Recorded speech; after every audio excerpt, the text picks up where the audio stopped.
on this episode of Inside the Epicenter. When we talk about the rapture, it's a glorious event, but when Paul addressed the topic, he also talked to those who had loved ones who had already died. What happens to them?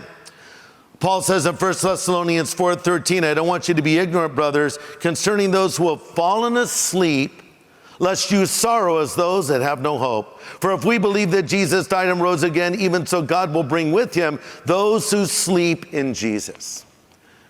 Sleep is only used to describe the believer in death. And the Bible is not suggesting that we go into a state of suspended animation or a soul sleep. It's just using a metaphor to help us to understand that it's not a horrific thing for a believer to die because we go into God's presence.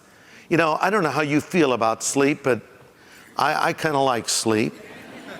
You know, when I was a little child, I remember I had to take naps, and I never liked that. I have two granddaughters. You just say the word nap, and they start crying. But sometimes my wife will say, why don't you go take a nap? I'm like, yeah, nap, good. So that's a picture that is used. But we all know that when a Christian dies, they go to heaven. And the rapture is that moment when we will be reunited with them.